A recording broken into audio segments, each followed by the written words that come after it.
Salut à toutes et à tous, c'est Masumi Yamia qui vient vers vous, avec vous, et ensemble parcourons et découvrons quelque chose de nouveau sur ce sujet. Le sujet, de quoi s'agit-il? Il s'agit de 25 types de mariages qu'on peut trouver ici aux USA. Oui, aux États-Unis d'Amérique, il y a 25 types de mariages. On va partager ça avec vous. Ça, c'est la première partie de la vidéo. Je vais expliquer chaque type de mariage qu'il y a ici aux États-Unis. La deuxième partie de la vidéo, ça sera euh, sur les avantages et les désavantages de chacun de ces types de mariages. Restez avec moi jusqu'au bout et vous ne serez jamais déçus. Vous apprendrez beaucoup. Alors, le premier type de mariage, c'est le mariage civil et religieux, ça qu'on connaît. C'est un mariage reconnu par l'État, euh, où on accorde au couple des droits légaux tels que l'héritage, le partage des biens et la reconnaissance juridique, bien sûr. Et aussi, après ça, parce que c'est religieux aussi, on va dans sa dénomination chrétienne ou religieuse pour avoir cette bénédiction nuptiale de son pasteur, de son prêtre et consort. Ça, c'est le mariage civil et religieux. En deuxième lieu vient le mariage interreligieux. C'est un mariage, comme vous l'entendez, inter, c'est-à-dire deux religions, euh, deux personnes venant de deux religions différentes qui se marient. Par exemple, un musulman et une chrétienne et vice-versa. Un chrétien et une musulmane qui se marient. Ça, c'est interreligieux. En troisième lieu, c'est le mariage des fêtes. Ce type de mariage, c'est là où un couple vit ensemble et se présente comme marié sans formaliser leur union par une cérémonie légale ou religieuse, donc des fêtes. Ils se sont entendus vivre ensemble, mais c'est pas reconnu, ce n'est reconnu ni par l'État ni par l'Église.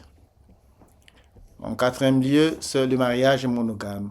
Là, il n'y aura pas beaucoup à expliquer parce qu'il s'agit d'un homme et d'une femme. Donc, deux personnes de sexe différents qui s'unissent pour la vie. En cinquième position, c'est le mariage polygame où là aussi, il n'y a pas beaucoup à expliquer. Là, c'est un homme, une personne de sexe masculin qui choisit de vivre avec deux ou plusieurs femmes. Au numéro 6, c'est le mariage morganatique. Je sais que vous n'avez jamais entendu parler de ce type de mariage. Le mariage morganatique, c'est un mariage où des différents rangs sociaux. C'est-à-dire que le riche, en termes clairs, c'est les riches qui se marient à une pauvre ou une riche qui se marie à un pauvre. Et dans ces mariages morganatiques, sa spécialité, c'est quoi? C'est que euh, le conjoint ou la personne pauvre et ses descendants ne vont pas hériter de biens de la personne qui est riche. Donc voilà un peu sur le mariage morganatique. Nous avons le mariage secret, en septième position. Un mariage secret, c'est un mariage où ni les amis, ni la famille, ni personne n'est au courant. Ils se sont mis d'accord en cachette entre l'homme et la femme. Ça, c'est le mariage secret. Mariage forcé. Et surtout suite à une grossesse, mariage forcé. Parce qu'il y a présence de grossesse. Les deux personnes étaient copains, copines, fiancés. Et du coup, il y a la grossesse qui intervient. Et à cause de cela même, de la présence de la grossesse, allez, ils sont forcés à légaliser leur union. Bref, il y a le mariage mixte. Ici, il s'agit de deux races différentes, c'est-à-dire un blanc qui se marie à une noire et vice-versa. Un noir qui se marie à une blanche, là on parle de mariage mixte, c'est interracial. Ça, ce sont synonymes. On a le mariage homosexuel, où le gens de même sexe, homme-homme, femme-femme, se mettent ensemble. Et ce type de mariage, ce n'est pas légalisé, ni autorisé, ni accepté dans tous les pays du monde. Quelques pays, oui, mais pas tous les pays du monde. Il y a À la 11e position, le mariage d'amour.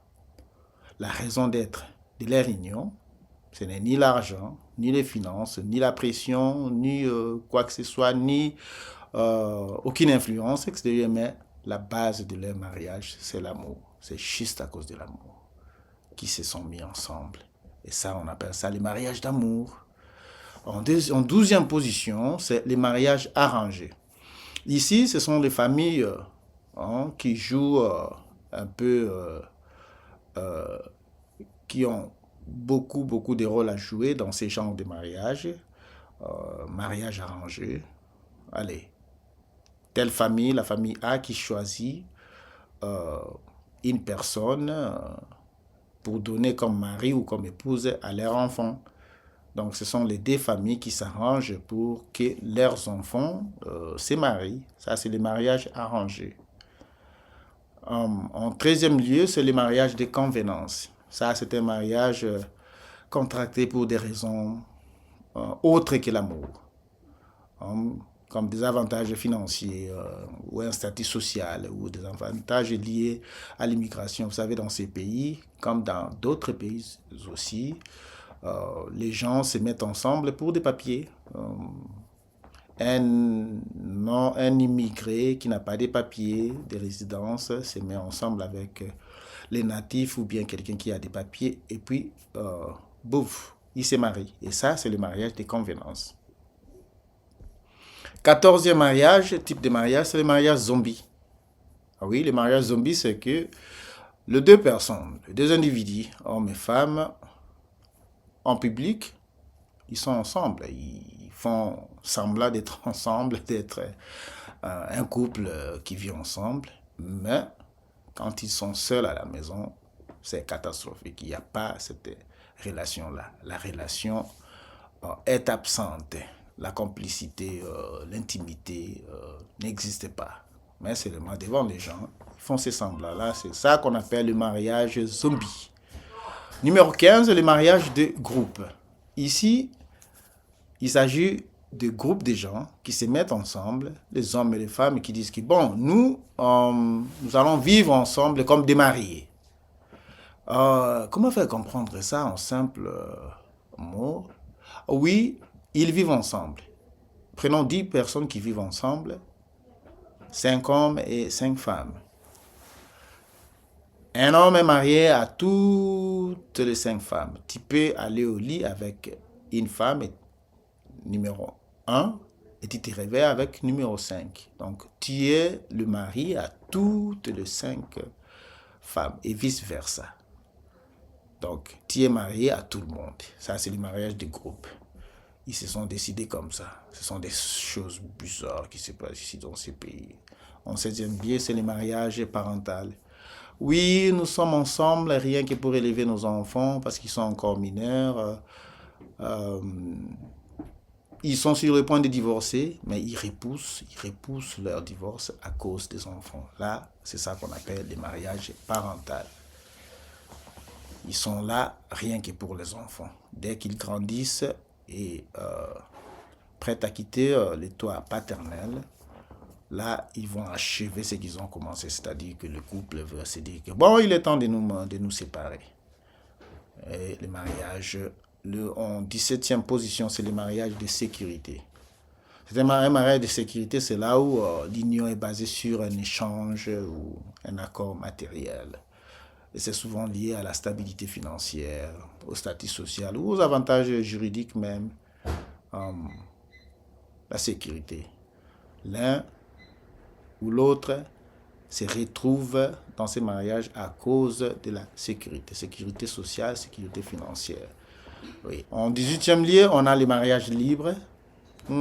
Là, dans les mariages libres, les deux personnes sont libres sexuellement. Ça veut dire quoi? Nous sommes ensemble, tu es libre d'aller contacter, d'aller voir ailleurs. C'est-à-dire que je suis un homme, bon, quand je me sens qu'aujourd'hui j'ai besoin d'aller ailleurs pour voir d'autres femmes, il n'y a pas de problème parce que c'est une union libre. Et la même chose avec la femme aussi. La femme peut se dire que bon, aujourd'hui je vais aller goûter ailleurs. J'ai vu un homme qui m'a plu, quelque part là-bas, je pars le rencontrer. Il n'y a pas de problème, c'est un mariage libre. Vas-y, tu me retrouves, je serai là. En 19, c'est les mariages civils. Là, c'est, comme on le sait, c'est un mariage où les cérémonies traditionnelles se font au profit d'une...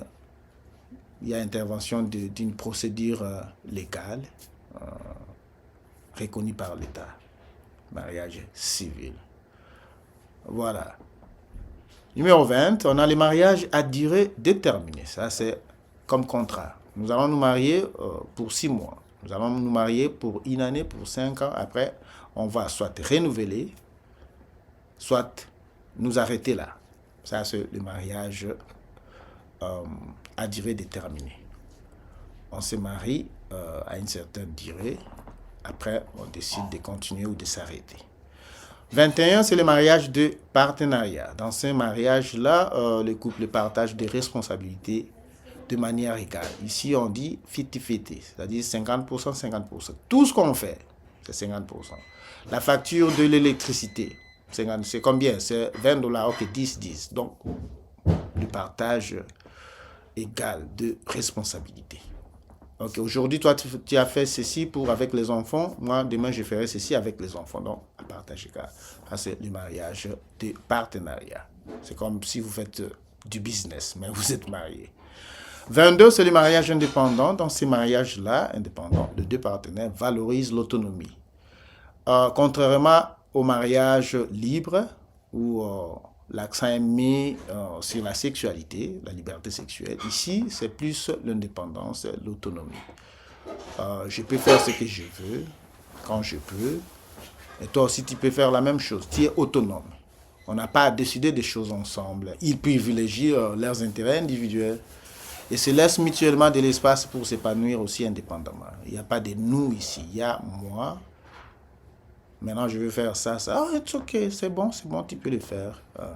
Yeah. Donc, la différence avec le mariage libre, c'est que dans le mariage libre, l'accent, comme je l'ai dit là, est mis sur la liberté sexuelle. Mais ici, c'est l'autonomie. Il n'y a pas de nous, il n'y a que le je. 23, c'est le mariage d'apprentissage mutuel. On est ensemble pour que moi, j'apprenne de toi. Et que toi aussi tu apprennes de moi. Je bénéficie de tes capacités intellectuelles, financières, sociales et tout. Toi aussi tu bénéficies de mes capacités autres que les tiennes. Voilà, le mariage mutuel, d'apprentissage mutuel. Numéro 24, le mariage au rôle traditionnel. Comme le dit bien le terme rôle traditionnel. C'est-à-dire que le mari, c'est un pourvoyeur et la femme, c'est une ménagère. On se partage ces tâches-là qui sont connues comme des tâches traditionnelles. La femme s'occupe de la maison, des enfants, de toutes les tâches ménagères. Mais l'homme, il sort le matin, comme qui veut dire, il va à la chasse pour un peu avoir de quoi venir prendre soin de sa maison. Enfin, le mariage basé sur la complicité.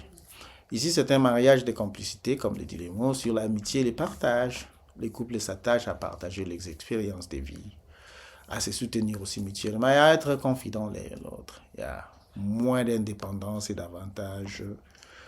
On veut ici construire, comme le dit les mots, complicité, la vie, à deux. Donc voilà, là, ce sont les 25 types de mariages que nous avons ici aux États-Unis d'Amérique. Je sais que il y a quelques types de ces mariages que vous venez de découvrir pour la première fois. Dites-moi dans la section des commentaires quel est ce type-là de mariage que vous venez d'entendre pour la toute première fois. Êtes-vous d'accord?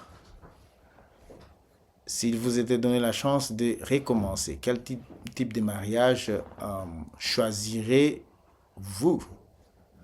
N'oubliez pas d'aimer, de partager, de commenter et de vous abonner. Mais en attendant, portez-vous bien et à la prochaine vidéo qui parlera des avantages et les désavantages de chacun de ces types de mariage.